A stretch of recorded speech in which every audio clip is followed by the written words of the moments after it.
우리 같이 기도하겠습니다. 사랑과 은혜가 풍성하신 하나님 아버지 감사합니다. 오늘 이 저녁도 하나님의 백성들이 주님을 기억하고 주님 앞에 간구하고자 이 자리에 나왔습니다.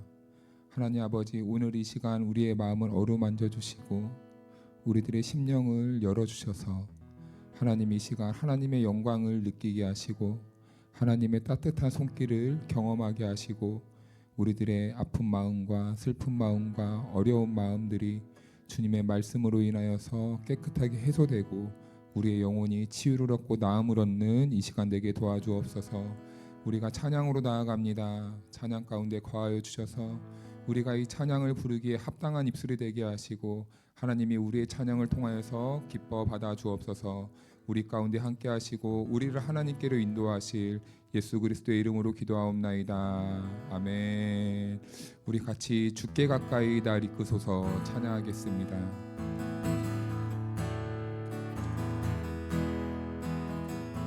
우리 같이 고백할까요? 주께 가까이, 주께 가까이 날 이끄소서.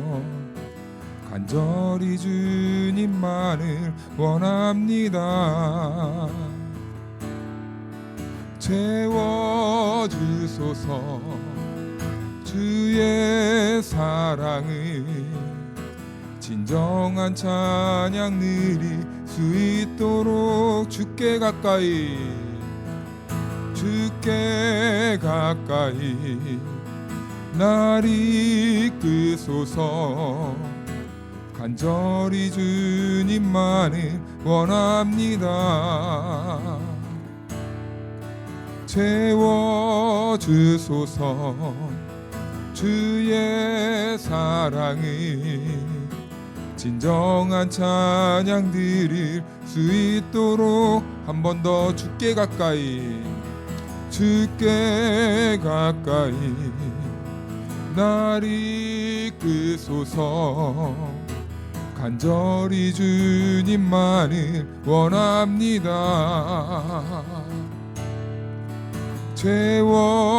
채워주소서.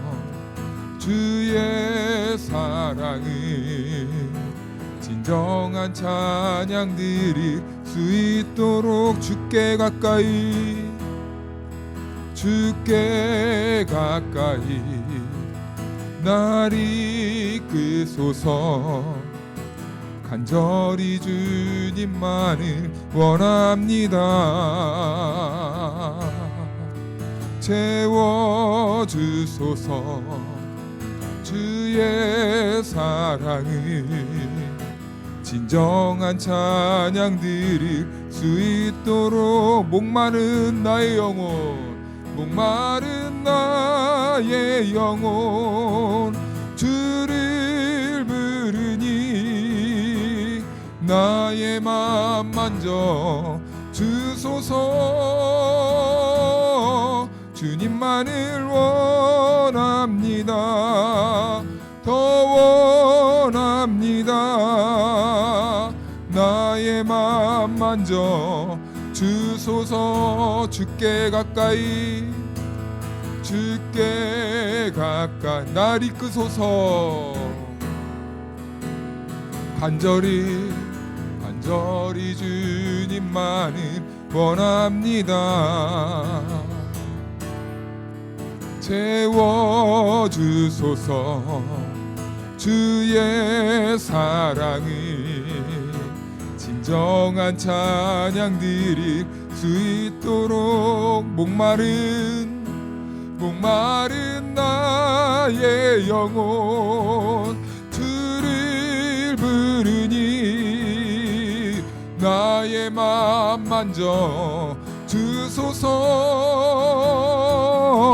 주님만을 원합니다. 더 원합니다. 나의 맘 만져 목마른 나의 영혼, 목마른 나의 영혼 주를 부르니 나의 맘 만져 주소서.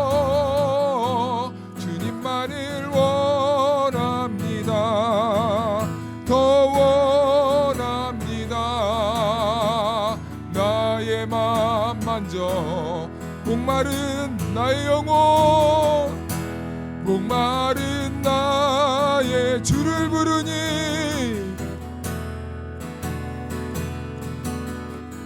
나의 맘 만져 주소서 주님만을 원합니다 더 원합니다 나의 맘 만져 목마른 나의 영혼 목마른 나의 영혼 주를 부르니 나의 맘 만져 주소서 주님만을 원합니다 더 원합니다 나의 맘 만져 주소서 우리 이 시간 기도하며 나아갑니다 하나님 이 시간 우리를 인도하여 주옵소서 하나님께로 인도하여 주옵소서 주님의 품으로 인도하여 주옵소서 우리의 마음을 활짝 열고 주님 품으로 나아갈 수 있도록 도와주옵소서 우리들의 모든 마음을 주님께 내려놓고 주님께 간구하는 심정으로 나아가기 원합니다 성령님 도와주옵소서 성령님 이 저녁 우리를 주께로 인도하여 주옵소서 우리 다같이 주님 앞으로 나아갑니다 하나님 아버지 우리를 부르시니 너무나 감사드립니다 우리를 이 자리로 불러주시니 너무나 감사드립니다 주님 앞에 나아가기 원합니다 주님께로 더욱더 가까이 가길 원합니다 하나님의 사랑을 듬뿍 받는 시간 되기 원합니다 하나님의 은혜가 내 심령에 가득 채워지는 충만의 역사가 일어나기 원합니다 성령님 사람의 능력이 아닌 오직 성령님의 능력으로 이 저녁 우리의 빈 마음과 우리들의 모든 것들을 채워주시는 은혜가 있길 원합니다 우리들의 간절한 소망과 우리들의 갈망과 우리들의 모든 소원들이 주님의 은혜 안에서 채워지기 원합니다 주여 우리를 인도하소서 성령님 우리를 주께로 인도하여 주옵소서 성령의 강력한 역사가 이 저녁 일어나게 하여 주옵소서 사람의 방법이 아닌 오직 성령님의 은혜 안에서 우리가 눈을 뜨고 성령님의 은혜 안에서 우리가 깨닫게 되는 은혜가 있게 하여 주셔서 하나님의 뜻대로 우리가 나아가는 우리들의 신앙의 여정이 되도록 주여 우리를 인도하소서 인도하소서 인도하소서 인도하소서 성령님 인도하소서 성령님 인도하소서 우리를 도우소서 이 시간 우리를 인도하소서 오 주님 우리가 간절히 나아갑니다 우리가 간절히 주님을 바라보길 소원합니다 주여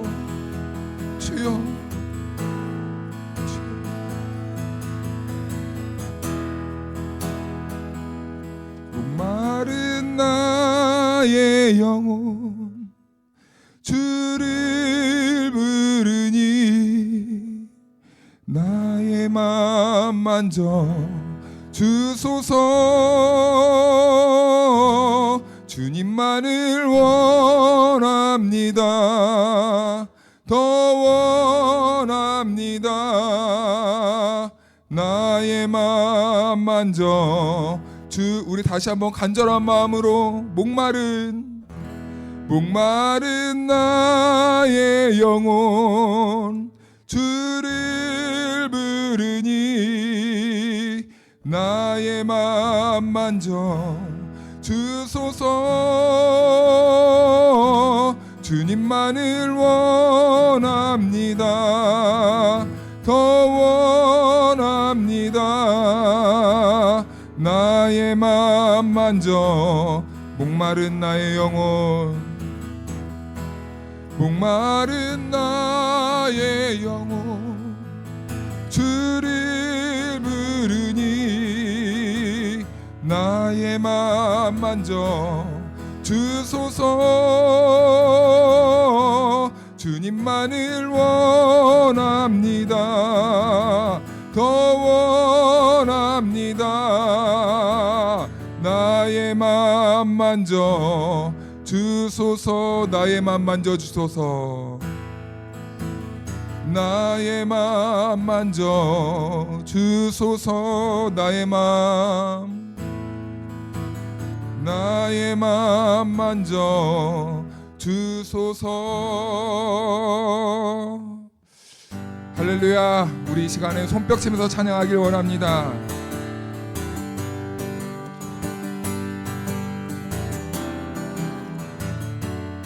내가 매일 기쁘게 순례의 길 행함은 주의 팔이 나를 안보함이요. 내가 주의 큰 복을 찾는 참된 비결은 주의 영이 함께함이라. 성령이 계시네. 할렐루야. 함께하시네. 좁은 길을 걸으며 밤낮 기뻐하는 것 주의 영이 함께하. 전에 죄에 빠져서 평안함이 없을 때 예수 십자가의 공로 힘입어 그 발 아래 엎드려 참된 평화 얻음은 주의 영이 함께함이라. 성령이 계시네. 할렐루야. 함께하시네. 좁은 길을 걸으며 밤낮 기뻐하는 것 주의 영이 함께함이라. 나와 동행하시고 모든 염려하시니 나는 숲의 새와 같이 기쁘다. 내가 기쁜 마음으로 주의 뜻을 행함은 주의 영이 함께함이라. 성령이 계시네. 할렐루야. 함께하시네. 좁은 길을 걸으며 밤낮 기뻐하는 것 주의 영이 함께함이라. 세상 모든 욕망과 나의 모든 정욕은 십자가에 이미 못을 박았네. 어두운 밤이 지나고 무거운 짐 벗으니 주의 영이 함께함이라. 성령이 계시네. 할렐루야. 함께하시네. 좁은 길을 걸으며 밤낮 기뻐하는 것 주의 영이. 내가 매일 기쁘게 순례의 길 행함은 주의 팔이 나를 안보함이요. 내가 주의 큰 복을 받는 참된 비결은 주의 영이. 한 번 더. 내가 매일 기쁘게 순례의 길 행함은 주의 팔이 나를 안보함이요. 내가 주의 큰 복을 받는 참된 비결은 주의 영이 함께. 아멘. 성령이 계시네. 할렐루야. 함께하시네.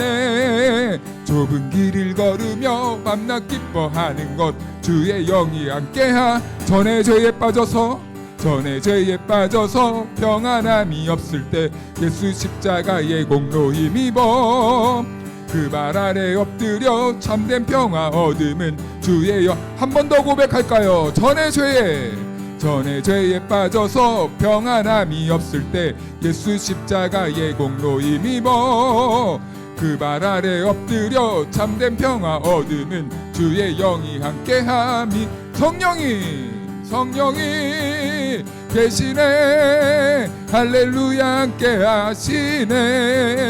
좁은 길을 걸으며 밤낮 기뻐하는 것 주의 영이 함께하. 나와 동행하시고 모든 염려함에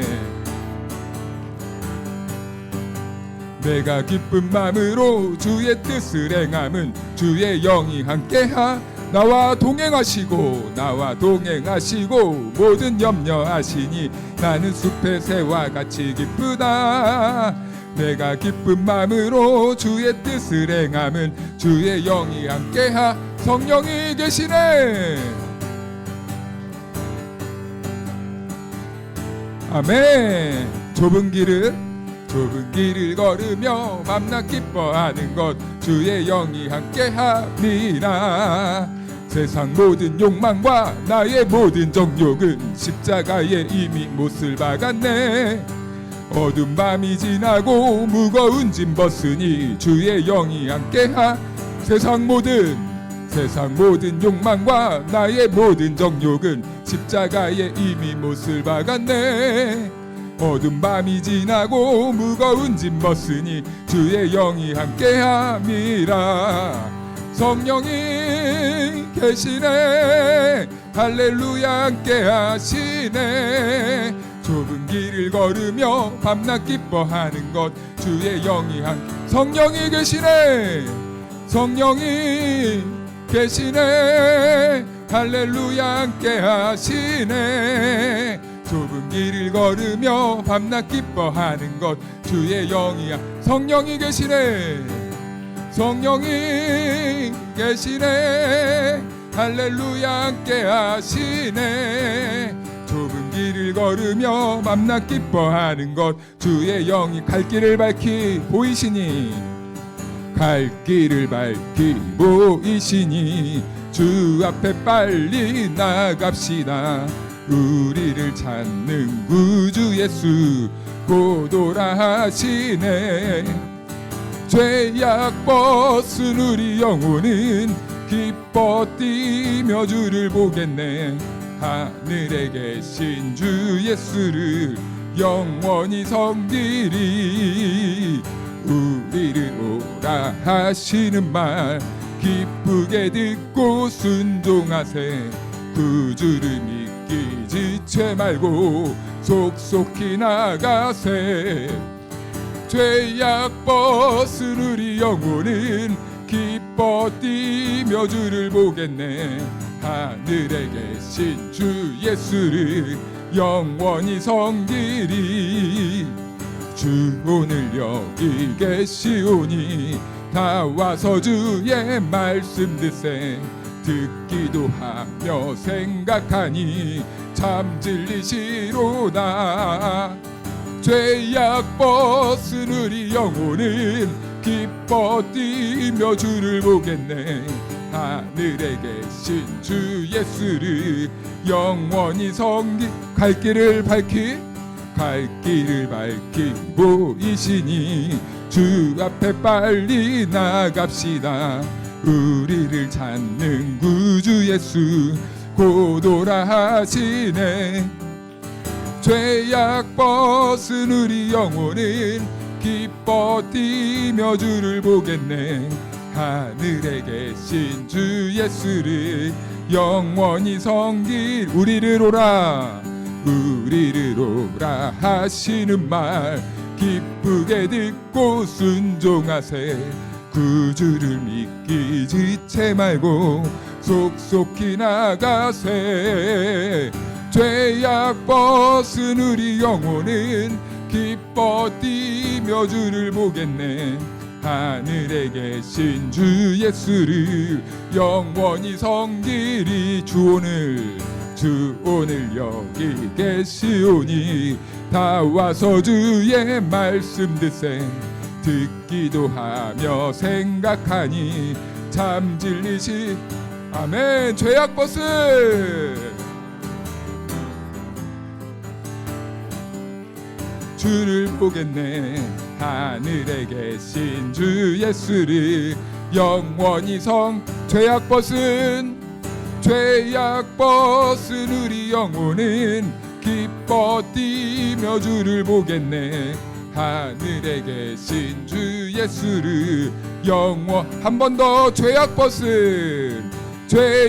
벗은 우리 영혼은 기뻐 뛰며 주를 보겠네. 하늘에 계신 주 예수를 영원히 섬기.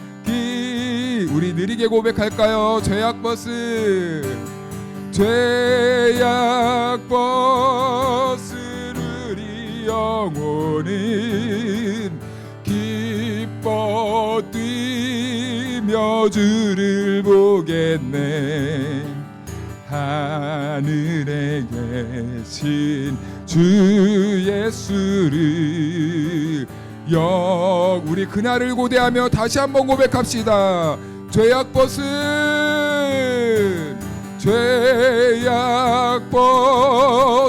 우리 영혼은 기뻐 뛰며 주를 보겠네. 하늘에 계신 주 예수를 영원히 섬기리. 할렐루야. 우리를 하나님 나라까지 인도하실 거룩하시고 영원하신 하나님께 우리 감사와 영광의 박수 올려드립시다. 할렐루야. 아멘.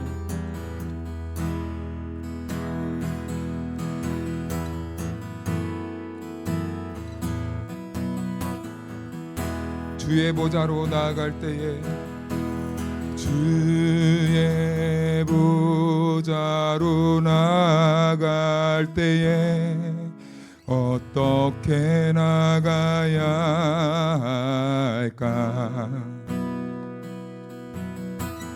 나를 구원한 주의 십자가, 그것을 믿으며 가네. 주의 보좌로 나아갈 때에, 주의 보좌로 어떻게 나가야 할까? 어떻게 나가야 할까? 나를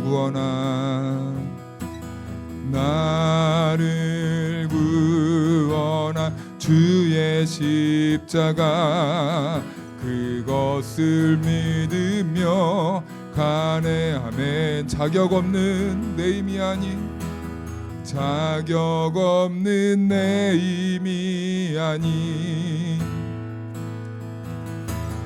오직 예수님의 보혈로. 아멘. 자격 없는 내 힘이 아닌, 오직 예수님의 보혈로.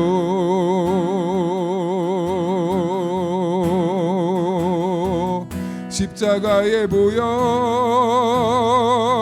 완전하신 사랑 힘입어 나갑니다.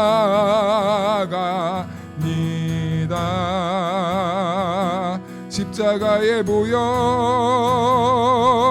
완전하신 사랑 힘입어 예배하. 주의 보좌로 나아갈 때에, 주의 보좌로 나 여전히 부족하나, 나 여전히 부족하나. 나를 품으신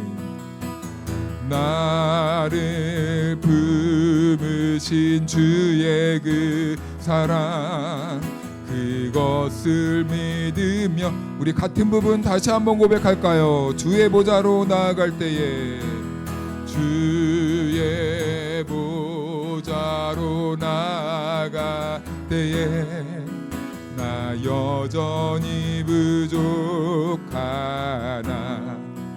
나를 품으신 주의 그 사랑, 그것을 믿으며 가네. 아멘. 자격 없는 내 힘이 아닌, 오직 예수님의 보혈로. 자격 없는 내 힘이 아닌, 오직 예수님의 보혈로. 십자가의 보혈, 완전하신 사랑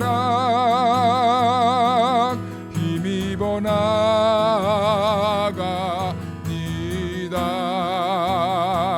십자가의 보혈, 완전하신 사랑 힘입어 예배하.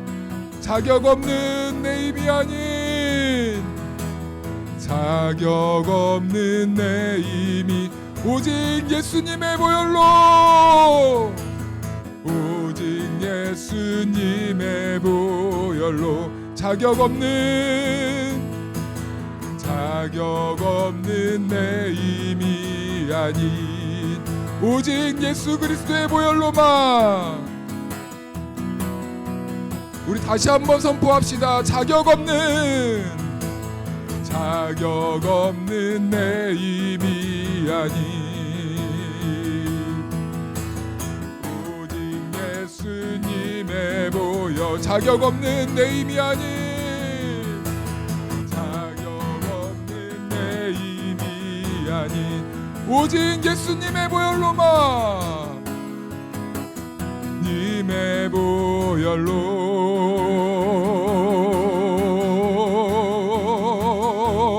십자가의 보혈, 완전하신 사랑 믿어 나갑니다. 십자가의 보혈, 완전하신 사랑 힘입어 예배합니다. 십자가의 보혈, 완전하신 사랑 힘입어야 갑니다. 십자가의 보혈, 완전하신 사랑 힘입어 예배하. 십자가의 보혈, 십자가의 보혈, 완전하신 사랑 힘입어 나갑니다.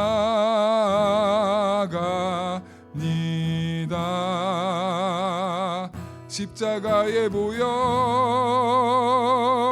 완전하신 사랑 힘입어 예배합니다. 우리 이 시간 다시 한번 기도하며 나아갈까요? 하나님, 이 시간 주의 십자가를 바라봅니다. 내 모습이 아닌 살아계신 예수 그리스도를 바라봅니다. 나의 상황과 형편이 아닌 오늘도 살아계셔서 역사하시는 하나님의 손길을 바라보기 원합니다. 우리를 말씀으로 부르셨으니 그 말씀 가운데서 우리들에게 큰 은혜를 베풀어 주시고, 그 말씀으로 인하여서 우리가 치유와 나음을, 자유를 회복하는 은혜가 있게 하여 주옵소서. 우리 이 시간 다시 한번 주님의 이름 한번 부르고 기도하며 나아갑니다. 주여, 주여,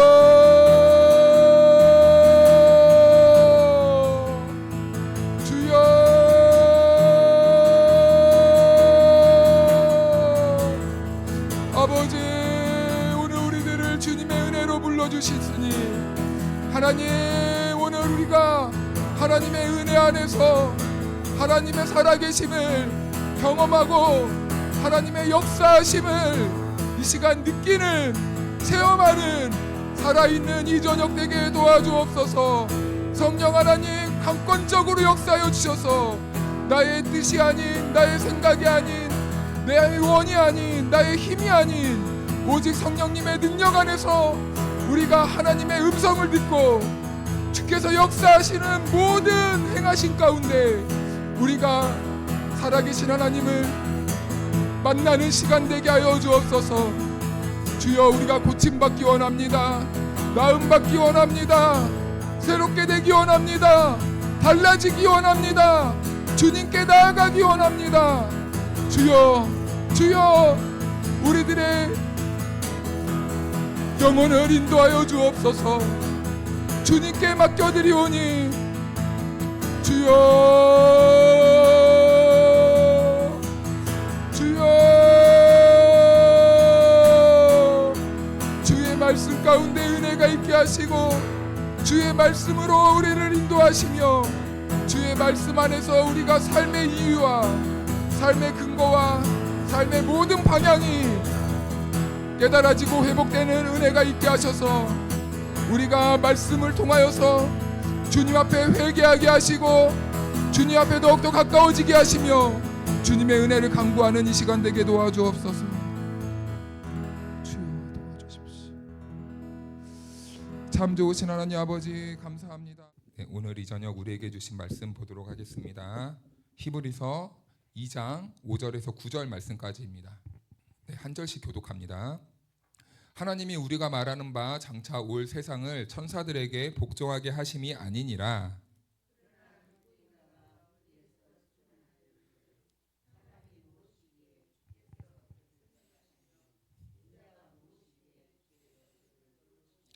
그를 잠시 동안 천사보다 못하게 하시며 영광과 존귀로 관을 씌우시며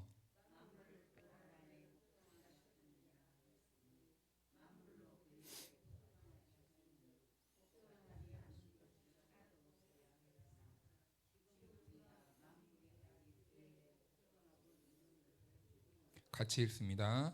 오직 우리가 천사들보다 잠시 동안 못하게 하심을 입은 자 곧 죽음의 고난 받으심으로 말미암아 영광과 존귀로 관을 쓰신 예수를 보니 이를 행하심은 하나님의 은혜로 말미암아 모든 사람을 위하여 죽음을 맛보려 하심이라. 아멘. 할렐루야. 네, 하나님의 은혜와 평강이 오늘 함께하는 우리 모두에게 충만하기를 주님의 이름으로 축복하고 축원합니다. 네, 지난 시간에는 우리가 천사 숭배에 대해서 알아봤어요. 천사 숭배.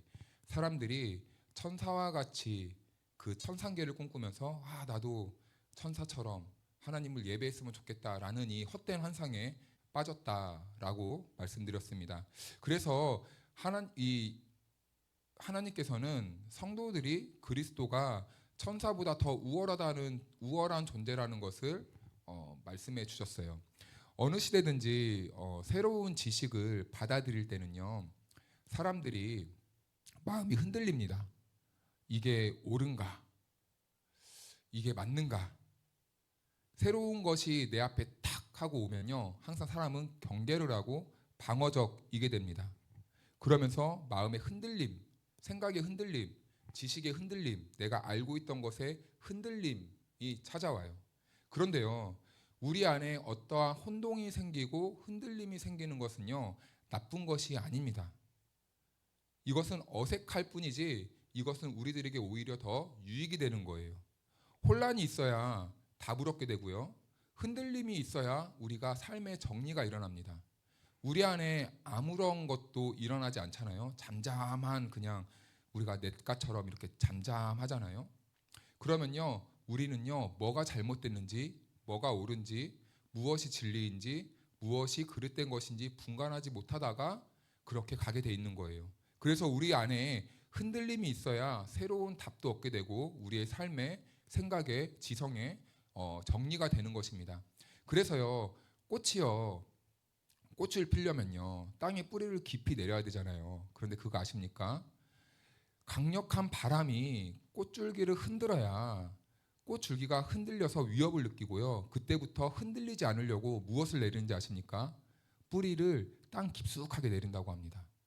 줄기는 흔들리지만 오히려 뿌리는 땅 깊숙하게 내리는 거예요. 그러다가 바람이 그치고 세월이 지나면 그 꽃줄기에서 꽃잎이 하나 둘씩 피어나게 되는 거죠. 그러면서 견실한 줄기가 되고 꽃이 피게 되는 거예요.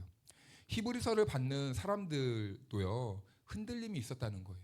신앙적인 흔들림이 있었고 외적으로 내적으로 핍박과 그리고 현혹하는 무리들이 있었다는 겁니다.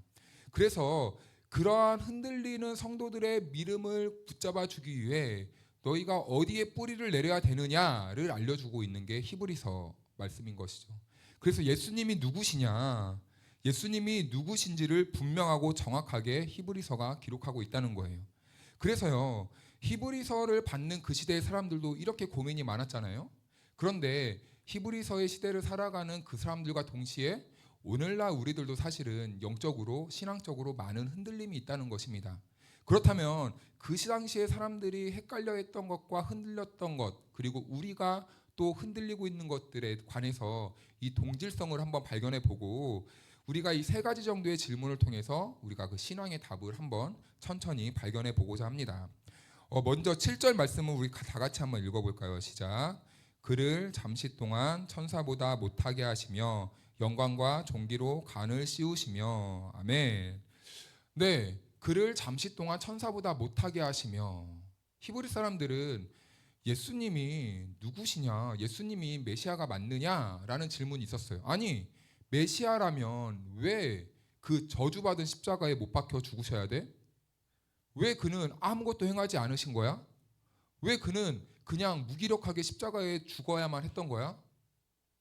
이런 질문이 공동체 안에 슬그머니 들어왔던 것입니다. 그래서 거기에 대해서 지금 말씀해 주시는 거예요. 그래서요, 여기에서 그를 잠시 동안 천사보다 못하게 하시며 라는 표현이 나오는데, 여기에서 이 그라는 존재는 바로 예수 그리스도를 말하는 거죠. 그런데요, 하나님께서 그 예수님을 잠시 동안 천사보다 못하게 하셨다 이렇게 말해요. 그런데요, 원래 예수님은요, 하나님과 동등한 존재잖아요. 하나님과 격이 같습니다. 그런데요, 말씀을 보면 하나님은요, 잠시 동안 이상하게도 천사보다 못하게 하셨다고 말을 하는 거예요. 그렇다면 이 말은 무슨 의미인가? 예수님이 천사보다 못하게 되셨다라는 이 말은 예수님이 이 땅에 오신 성육신 사건을 말씀하는 겁니다. 잠시 잠깐 천사보다 못하게 하셨다는 것은 예수님이 인간의 형상으로 이 땅에 오신 그 사건, 그것을 우리 기독교 용어로 성육신이라고 하는데, 예수님께서 이 땅에 오신 그 사건을 지금 이렇게 말씀하고 있는 거예요. 하나님은요, 예수님을 똑같이 우리 인간과 이렇게 만드셔서 이 땅에 살아가는 동안 천사보다 못하게 하셨다는 거예요. 그렇다면 하나님께서는 왜 예수님을 성육신 시켜야만 했는가? 예수님은 왜 이 땅에 인간 같은 모습으로 오셔야만 했는가? 라는 것에 대한 질문을 받게 되는 거죠. 그래서 우리 10절 말씀을 화면을 보고 같이 한번 읽어볼까요? 시작. 그러므로 만물이 그를 위하고 또한 그로 말미암은 이가 많은 아들들을 이끌어 영광에 들어가게 하시는 일에 그들의 구원의 창시자를 고난을 통하여 온전하게 하심이 합당하도다. 아멘. 여기에 말씀을 보니까요, 이런 문장이 있네요. 영광에 들어가게 하시는 일에 그들의 구원의 창시자를 이란 문장이 있습니다. 그런데 이 문장에서도 눈에 띄는 한 단어가 있는데 바로 창시자라는 말이에요. 이 창시자라는 말은요, 우리가 익숙한 말로 개척자라는 말입니다. 개척하셨다는 거예요. 예수님은 우리를 위해서 개척자로 오셨는데, 우리들에게 무엇을 주시려고 개척자로 오셨냐면 구원을 주시기 위해 개척자로 오셨다는 겁니다. 아직 한 번도 가지 못한 길이 있어요. 그런데 그 길 너머에 무언가가 있다라는 것을 사람들이 인지하고 있어요. 그런데 사람들은 한 번도 그 길을 가보지 않은 겁니다. 두려워요. 머뭇거려요. 뭔가 있는 줄 알아요. 가봐야 돼요. 그런데 익숙함 때문에, 낯설음 때문에, 그 무언가 가보지 않은 그 두려움 때문에 머뭇거린단 말입니다. 그런 우리들을 위해서 예수 그리스도가 이 땅에 창시자로 오셨는데 바로 개척자로 오셨다는 거예요. 한 번도 가보지 않은 그 구원의 길을 우리 예수님이 먼저 걸어가심으로 인하여서 우리들에게 길을 내어주셨다는 의미죠. 그래서 우리는 예수님이 걸어가신 그 길을 따라 우리가 한 걸음 한 걸음 묵묵히 순종하며 따라가다 보면 무엇이 있는 겁니까? 구원이 있다라는 거예요. 예수님은 그렇게 오셨다는 거죠. 그래서 예수님도 요한복음에서 스스로 자신을 말씀하실 때 내가 길이다, 내가 길이다 라고 말씀하시는 거예요. 이 말씀이 바로 개척자라는 말입니다. 예수님은 우리를 구원의 길로 인도하시기 위해 이 땅에 성육신하셔서 우리를 구원으로 인도하시는 그 길을 창시하신 거예요. 창조하신 거예요.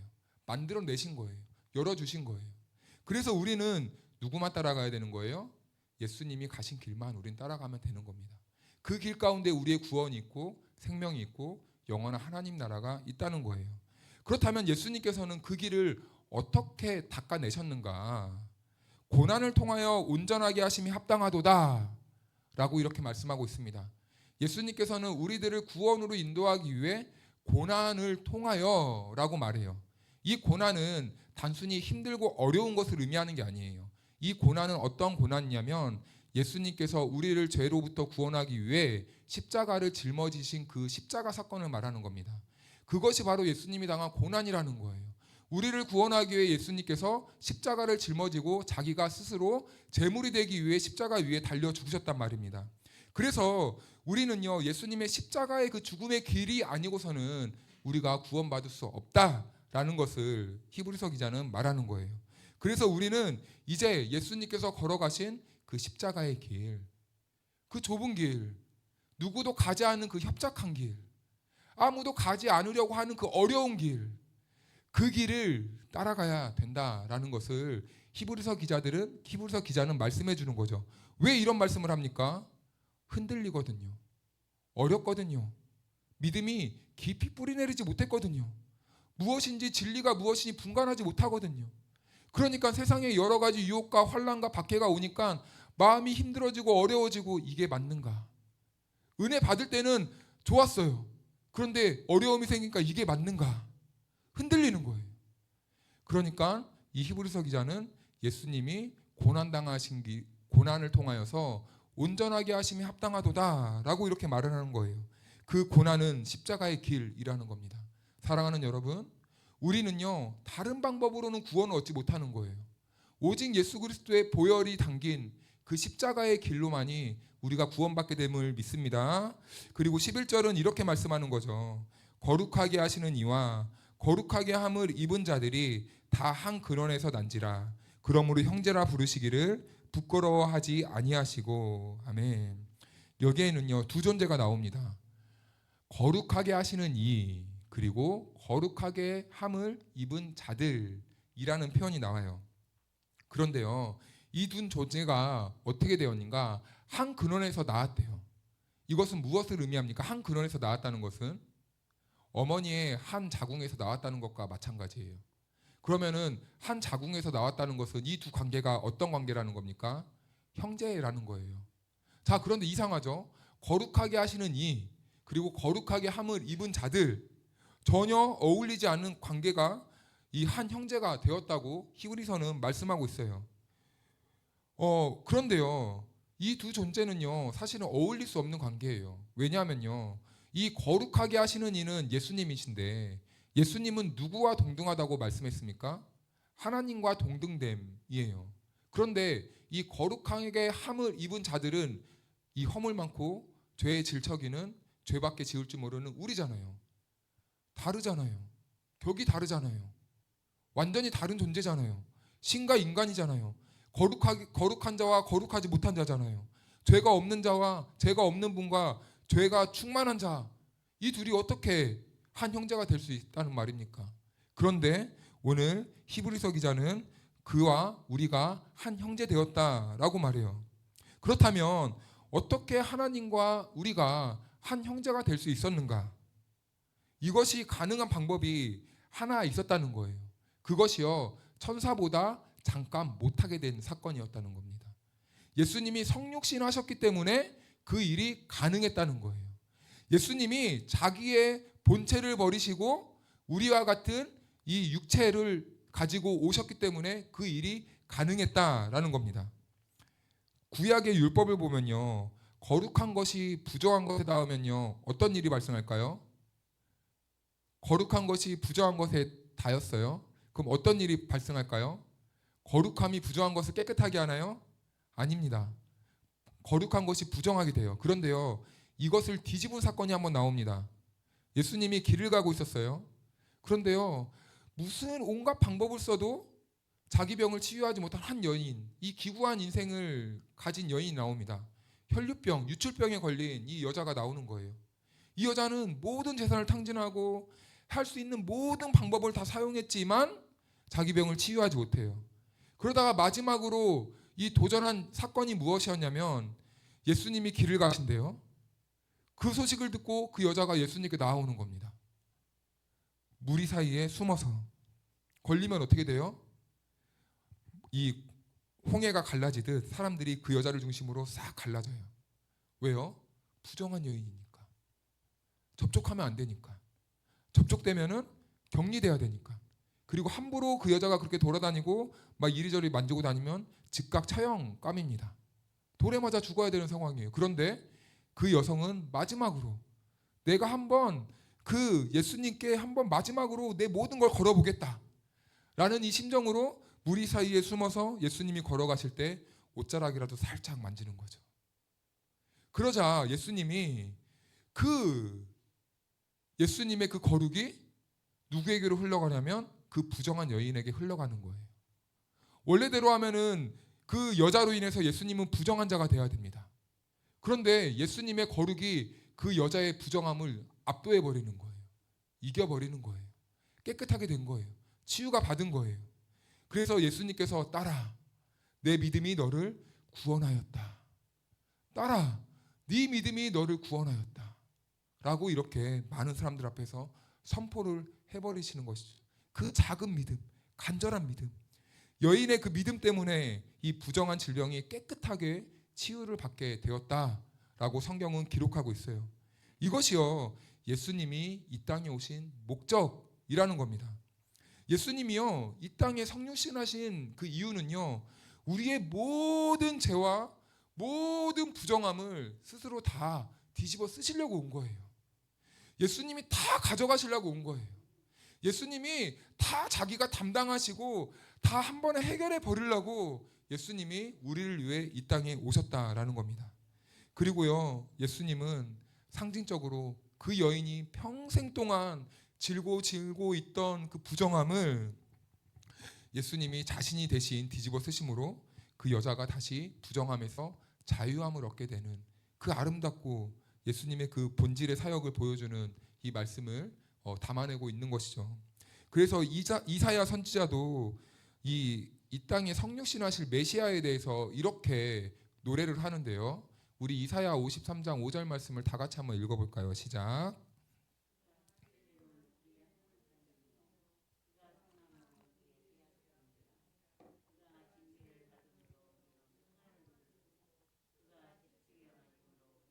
나음을 받았도다. 아멘. 예수님은 우리의 고통을 위해, 우리를 살리시기 위해 스스로 우리 대신에 고통을 당하시고 우리를 살리셨다.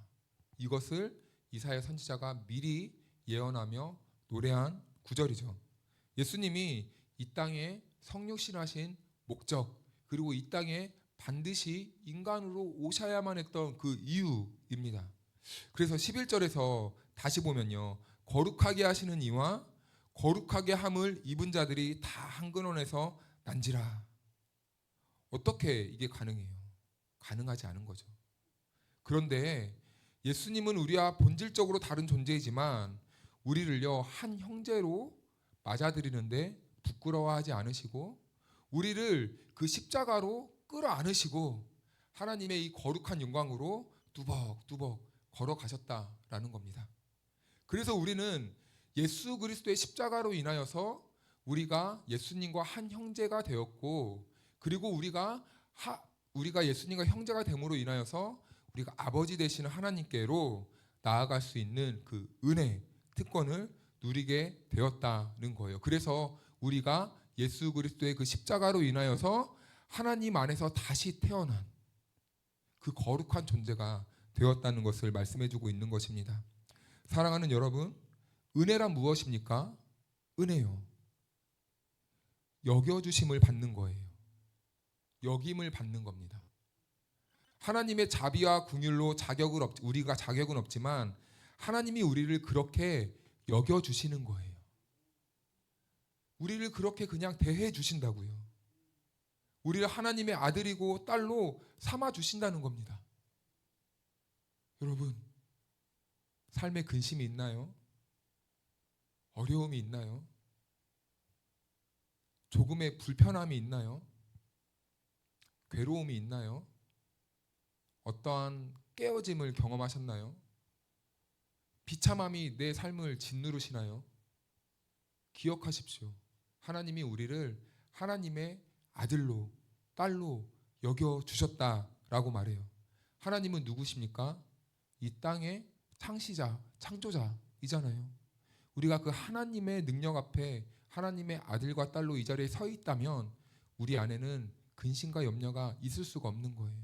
이 믿음이 우리 안에 깊이 뿌리만 내리면 우리는 어떤 상황에서도 우리는 살아계신 하나님, 우리를 온전하게 하시는 그 하나님을 바라볼 수 있는 믿음으로 승리를 할 수 있다는 것입니다. 그래서 예수님은 그 일을 위하여 잠시 동안 자기의 모든 영광과 그 자리와 혜택을 다 포기하시고 이 땅에 성육신 하신 사건입니다. 이라는 것을 말씀해 주고 있어요. 그래서 또 두 번째는 예수님은 사망의 세력을 잡은 마귀를 멸하시기 위해 이 땅에 오셨다는 겁니다. 우리 히브리서 2장 14절 말씀을 다 같이 읽어볼까요? 시작. 자녀들은 혈과 육에 속하였음에 그들 또한 같은 모양으로 혈과 육을 함께 지니심은 죽음을 통하여 죽음의 세력을 잡은 자 곧 마귀를 멸하시며. 아멘. 멸하다라는 단어가 있어요. 이것은 없애다라는 단어가 아니라요, 무기력하게 만들었다라는 뜻입니다. 무기력하게 만들었다. 다른 말로 힘을 잃게 만들었다라는 것이에요. 그래서 이 세상의 권세를 잡은 자가 누구입니까? 마귀예요. 사탄이에요. 그들이 없어진 게 아니에요. 여전히 있어요. 하지만 그 사탄을 하나님께서 어떻게 하셨다고요? 멸하셨대요. 무기력하게 만들었대요. 힘을 못 쓰게 만들었대요. 아담과 하와가 마귀의 유혹 때문에 이 사망이 들어왔습니다. 우리 인류에. 그 권세가 마귀에게 있어요. 그래서 그 마귀의 권세가 이 하나님을 모르는 우리들에게 겁을 주는 거예요. 어떤 겁을 주는가? 죽음의 문제를 가지고 매일 우리들을 협박을 합니다. 그래서 죄를 지은 인류는 사망과 죽음의 문제 앞에서 두려움에 빠져 살 수밖에 없어요. 자유할 수 없는 거예요. 죄가 들어온 결과입니다. 그래서 인간은 그 누구도 스스로 이 죽음의 문제를 해결할 수 없게 되었다는 거예요. 모든 인류는요, 아담 안에서 태어날 수 있도록 설계가 되었어요. 이건 무슨 말인가? 모든 인류는 아담의 씨로부터 시작되었습니다. 그래서 모든 인류의 기원이 아담이기 때문에 아담이 죄를 지을 때 우리는 그 아담 안에 이미 있었기 때문에 우리는 아담이 지은 죄로 우리도 함께 원죄를 가지고 태어날 수밖에 없습니다. 그렇기 때문에 우리는 이 죄에서 자유로울 수 없고 이 땅에 태어나는 모든 인류는 죄를 가지고 태어날 수밖에 없어요. 그런데 이 죄를 가지고 태어난 인간들이 항상 이 염려가 되고 두려운 게 무엇이냐면 바로 이 사망, 죽음의 문제라는 것입니다. 이걸 해결할 수 없어요.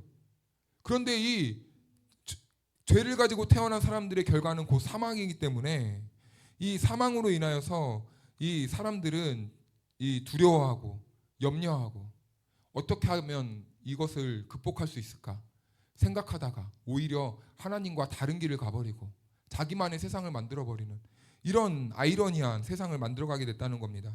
그래서 이 문제, 죄의 문제를 해결할 수 있는 사람이 이 세상에 그 누구도 없다는 거예요. 그런데 하나님은요, 이런 사람들을 보고요, 가만히 못 있는 거예요.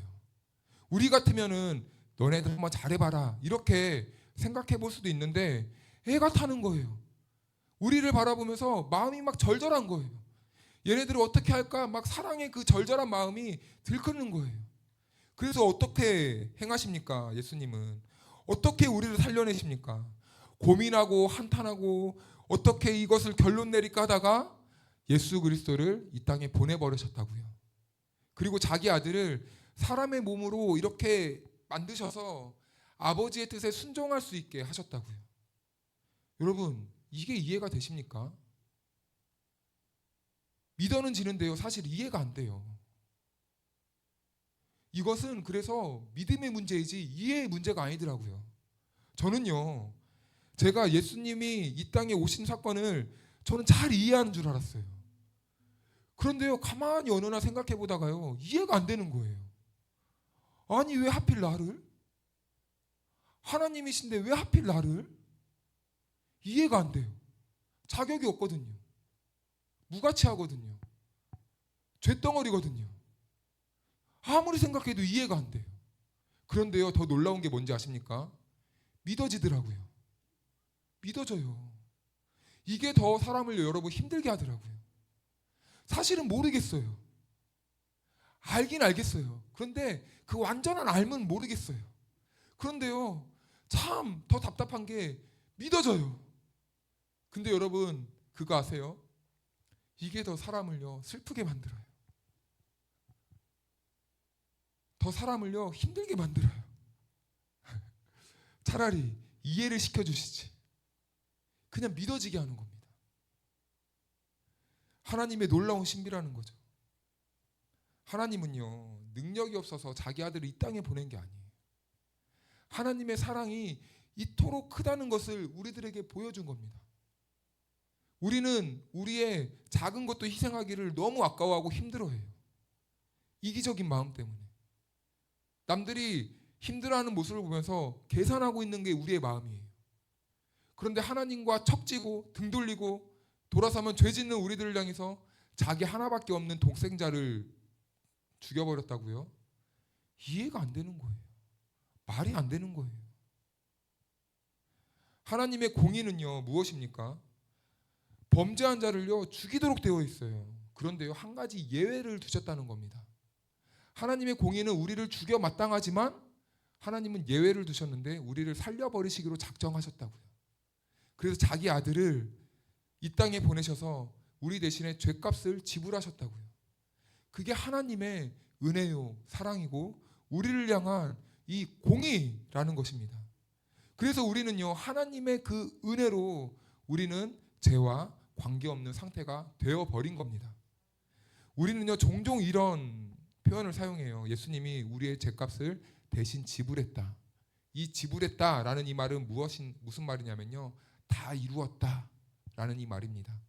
예수님이 십자가 이 매달리시고 이 손과 발에 못 박히시고 옆구리에 창을 다 찔리시고 마지막 숨을 내뱉으시면서 무엇이라고 외마디를 뱉으셨습니까? 다 이루었다. 다 이루었다. 이렇게 힘겹게 한마디 쏟아내시잖아요. 이 말은 무슨 말이냐면 상인들이 거래할 때 사용하는 말이래요. 물건을 사야 됩니다. 돈을 지불해요. 그러면 상인이 돈을 받고 나면 그 물건을 팔았다는 영수증을 줍니다. 그럴 때 사용하는 단어예요. 완벽하게 거래가 끝났다. 다 이루었다. 십자가의 사건으로 모든 것이 다 끝났다. 그래서요 예수님의 보혈의 공로로 구원을 받고 은혜를 받은 성도들은요 이제는 예수님이 우리의 모든 죄악을 다 용서해 버렸기 때문에 이제는 죽음의 문제 앞에서 다시는 정죄함을 받지 않는 거예요. 우리는 죽음 앞에서 자유로워질 수 있게 된 것입니다. 그 누구도 우리를 그리스도의 사랑에서 우리의 생명을 빼앗아갈 수 없게 된 거예요. 그래서 여러분 우리는요 날마다 그 십자가의 은혜를 절절히 사모해야 돼요. 그 십자가의 은혜를 날마다 붙잡아야 됩니다. 이것은 단순히 2000년 전에 있었던 그 해프닝 기념비적인 사건이 아니라 오늘도 우리들에게 그대로 이루어지고 우리들에게 경험되고 채워지는 살아있는 하나님의 은혜라는 거예요. 십자가는 과거의 일이 아니에요. 오늘 현재를 살아가는 저와 여러분들이 날마다 경험하며 살아가야 되는 살아있는 사건이라는 겁니다. 그래서 우리는 이미 구원을 받았지만 우리의 그 구원이 완성되는 그날까지 우리는 그 십자가의 은혜를 단단히 붙잡고 어떤 어려움이나 어떤 힘든 일이 있어도 우리는 십자가를 바라보면서 사단은 우리 안에서 이런 악담을 쏟아낼 거예요. 너는 끝났어. 너는 이제 아무것도 아니야. 너가 그런 모습으로 하나님께 어떻게 나아가? 너는 하나님의 자녀가 될 수 없어. 라고 끝까지 우리들을 괴롭힐 겁니다. 언제까지요? 우리의 구원이 완성될 때까지. 그럴 때 우리는 무엇을 바라봐야 됩니까? 십자가를 바라봐야 되는 거예요. 십자가를 바라보면 무슨 은혜가 있습니까? 예수님이 나를 용서해 주셨지. 그래서 우리는 사단의 그 음성에 속지 않을 수 있는 거예요. 우리를 정죄하는 그 사단의 음성에 우리는 그 유혹을 뿌리칠 수 있는 겁니다. 그래서 우리는 살아갈 힘을 얻게 되는 거예요. 사랑하는 여러분, 내 안에서 혹시 어떤 속삭임이 있으십니까? 그러나 우리를 향한 절절하시고 성실하시고 신실하신 그 하나님의 사랑을 다시 바라보시길 바랍니다. 그 하나님의 사랑은요 우리를 결코 정죄하지 않아요. 왜? 자기 아들을 우리를 대신해서 이미 죽여버렸으니까요. 우리 하나님은 그만큼 저와 여러분들을 사랑하시는 줄로 믿으시길 바랍니다. 그리고 세 번째는 만물을 그 발 아래 복종케 하셨다라는 거예요. 17절 18절 말씀을 보면 이렇게 말씀합니다. 그러므로 그가 범사의 형제들과 같이 되심이 마땅하도다. 이는 하나님의 일에 자비하고 신실한 대제사장이 되어 백성의 죄를 속량하려 하심이라. 그가 시험을 받아 고난을 당하셨은즉 시험 받는 자들을 능히 도우실 수 있느니라. 아멘. 시험 받는 자들을 능히 도우신다. 이것은 시험을 얻게 해주신다는 그런 의미가 아닙니다. 참 아이러니한 말이에요. 예수님의 제자들이요, 예수님이 먼저 너희가 배를 타고 저 바다 건너편에 가 있어라 말합니다. 제자들이 배를 타고 갔어요. 예수님을 믿는 제자들이 배를 타고 바다를 건넙니다. 그런데 갑자기 칠흑 같은 어둠이 오네요. 바람이 부네요. 배가 흔들리네요. 배가 곧 뒤집힐 것 같으네요. 왜요? 예수님을 믿고 따랐는데, 예수님을 믿고 예수님의 말씀에 순종했는데 왜 이런 풍랑이 제자들에게 닥쳐옵니까? 이상합니다. 예수님이 제자들을 버렸을까요? 아닙니다. 그런데 이 모습이 사실은 아이러니하게도 오늘을 살아가는 저와 여러분들의 모습이라는 것이죠. 예수님을 따르는데요, 이상하게 나의 인생에 어둠이 몰려오고 고통이 오고 풍랑이 생기고 내가 감당할 수 없는 일들이 마구마구 쏟아진다는 겁니다. 그런데요, 우리 요한복음 17장 15절 말씀을 볼까요? 시작. 내가 비옵는 것은 그들을 세상에서 데려가시기 위함이 아니요 다만 악에 빠지지 않게 보전하시기 위함이니라. 아멘. 보전이란 단어가 나와요. 예수님께서 성육신하셔서 인간의 모습을 사셨던 것은요, 완전한 인간으로 사셨습니다. 우리처럼 슬픔을 느끼시기도 했고 속도 상하시기도 하고, 그리고 허기짐과 인간의 모든 욕구를 다 느끼면서 우리와 똑같이 살아내셨어요. 그런데요, 예수님은 우리와 한 가지 다른 것이 있었는데 죄를 짓지 않았다라는 겁니다. 그런데 예수님은 인간의 연약함 속에서 죄를 짓지 않으시고 다 이겨내셨어요. 그러니까 예수님은요, 죄는 짓지 않았지만 인간이 경험할 수 있는 모든 것들을 다 어떻게 하신 분입니까? 다 경험해 보셨다고요. 우리가 언제 연약해지고 언제 어려움을 느끼고 언제 고통스러워하고 언제 좌절을 경험하는지 예수님은 몸소 다 경험하시고 느껴보셨다는 거죠. 그리고요, 우리가 얼마나 못났다는 것도 알고 있어요. 눈만 뜨면 죄만 짓는 존재라는 거 잘 알고 있으시죠? 그래서 어떤 사람은요, 어떤 분은 성육신하신 예수님에 대해서 이렇게 말씀합니다. 상처 입은 치유자. 상처 입은 치유자. 이 말은 무슨 말입니까? 우리와 똑같은 아픔을 당하셨지만 그래서 예수님이 우리를 치유하실 수 있다라는 그 함축적인 의미입니다.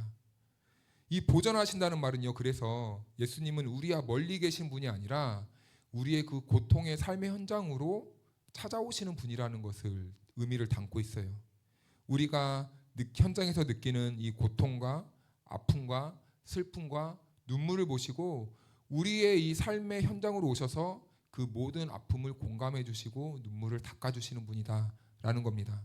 그리고 우리가 당하는 시련과 실패의 고통도 누구보다 잘 공감해 주시는 분이라는 거죠. 그렇기 때문에 예수님만이요, 참된 동행자가 되어 주시고 우리의 치유자가 되어 주신다는 거예요. 그래서 이 보전이란 말을 다시 정리하면요, 우리가 있는 자리에서 주님께서 늘 함께 하시고 우리를 보호하시고 보존해 주신다는 말이에요. 우리를 지켜 주신다는 말입니다. 우리를 어떻게 될까봐 안전하게 이렇게 보존해 주신다는 거예요. 그런 의미예요. 박물관에 가면은 귀한 것은 어떻게 합니까? 상할까봐요, 잘 관리해요. 우리는요, 예수님의 품에 그렇게 보존된 자들이라는 겁니다. 그래서 우리는요, 안전한 거예요. 안심할 수 있는 거예요. 그러면서 예수님께서 우리들에게 무엇을 가르치십니까? 우리를 품어주시면서 예수님과 동행하는 법을 가르쳐 주시는 겁니다. 광야의 이스라엘 사람들은요, 눈만 뜨면요, 무엇을 봤을까요? 태양볕을 봅니다. 그리고 아무것도 없는 척박한 광야만 봐요. 그들은요, 눈만 뜨면 무엇을 했을까요? 하나님, 오늘 먹을 것을 주십시오. 하나님은요, 근데 매일같이 만나를 내려주시는 거예요. 이 짓을 몇 년 합니까? 40년 하는 거예요. 40년. 눈만 뜨면 불안했겠죠? 염려가 되었겠죠? 그리고 오늘은 만나가 내릴까? 이런 고민도 했겠죠? 나의 피로를 채워주실까? 생각도 했겠죠? 그런데 하나님은 한 번도 그들을 외면하지 않고 하루하루 먹을 양식 만나를 내려주셨다는 겁니다. 그런데요, 이런 일을 경험하면서 광야에서 이스라엘 백성들은 무엇을 경험했을까요? 하루하루 예수님께, 하나님께 구하면서 그들의 밑바닥에는 무엇이 슬그머니 자리 잡았을까요? 아, 이 광야에서는 하나님이 필요하시구나. 이 힘든 이 광야에서는 하나님밖에는 내 인생의 주인이 없구나. 하나님이 오늘 나에게 이 생명의 양식을 내려주지 않으면 나는 죽을 수밖에 없는 존재였구나 라는 것을 자기도 모르게 경험하고 체휼하게 되면서 느끼게 되는 거죠. 그러면서 그들은 자연스럽게 반사신경처럼 이렇게 나오는 거예요. 먹을 것이 없으면 어떻게 합니까? 부르짖어요. 누구에게요? 하나님께. 여러분, 이게 은혜예요. 하나님 앞에요 짜증내고 부르짖는 것은요, 남들이 볼 때는 제 신앙생활 왜 저렇게 할 수도 있지만 그거라도 해야죠. 아닙니까? 어려울 때 하나님 앞에서 짜증내고 부르짖고 원망도 하고, 그게 기도 아닙니까? 하나님, 왜 나를 저 원수의 목전에 두셨습니까? 저 원수를 빨리 멸하여 주십시오 라고 한탄하면서 원망하고 부르짖는 것, 기도 아닙니까?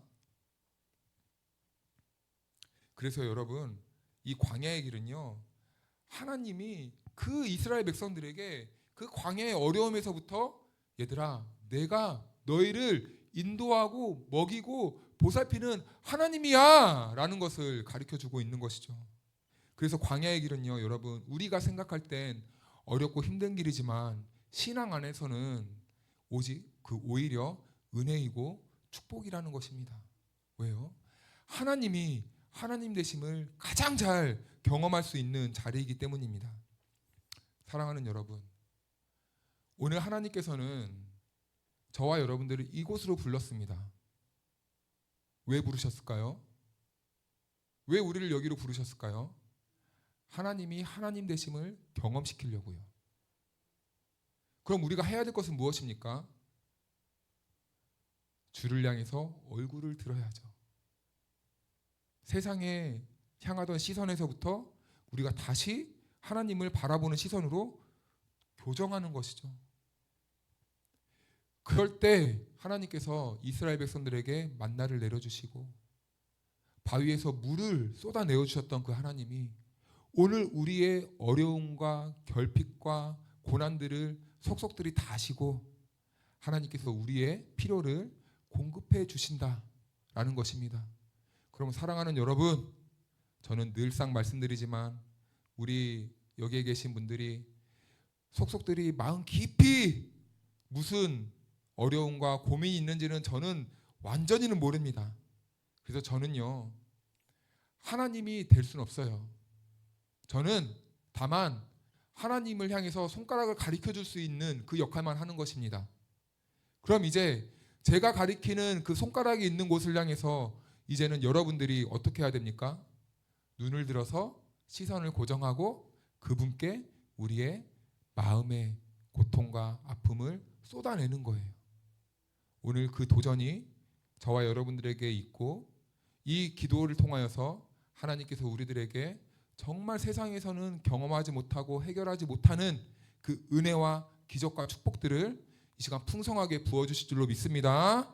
우리 이 시간 같이 하나님의 은혜로 찬양하고 우리 기도의 자리로 나아가겠습니다.